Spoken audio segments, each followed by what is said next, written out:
Η πρώτη μονάδα ανακύκλωσης φωτοβολταϊκών πλαισίων στην Ελλάδα είναι πραγματικότητα. Βρίσκεται στην Κρήτη και φέρει την υπογραφή της εταιρείας Καθέρης ΑΒΕ.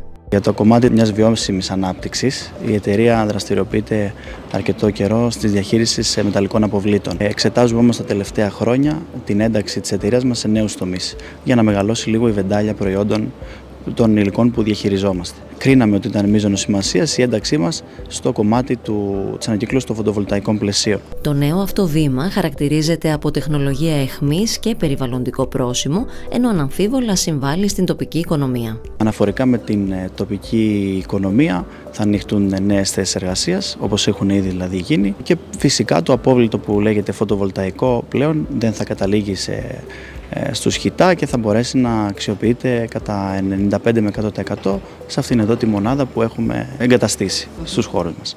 Θεωρείται το φωτοβολταϊκό πλαίσιο ένα καινούριο προϊόν. Αυτόματα λοιπόν μπορούμε να πούμε ότι θεωρούμε ότι είναι και ένα καινούριο απόβλητο.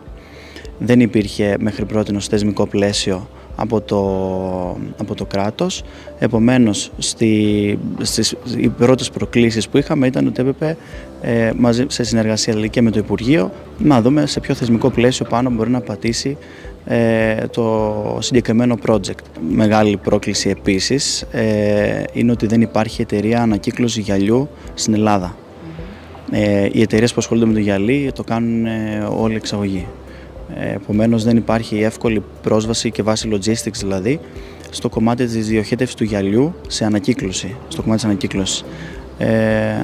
Βέβαια υπάρχουν άλλες λύσεις που όπως θα οδηγηθεί δηλαδή και το γυαλί από τα συγκεκριμένα φωτοβολταϊκά στην τσιμεντοβιομηχανία.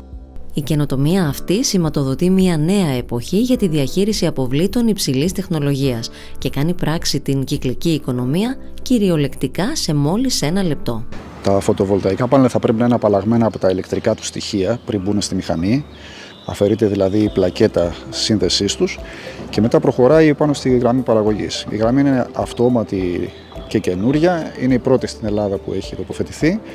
Επεξεργάζεται το πάνελ αλουμινίου αφαιρέντας πρώτα το πλαίσιο του αλουμινίου το οποίο το περιβάλλει και το τζάμι με τη μεμβράνη του προχωράει για την περαιτέρω επεξεργασία. Γίνεται η αφαίρεση του γυαλιού πάνω από τη μεμβράνη.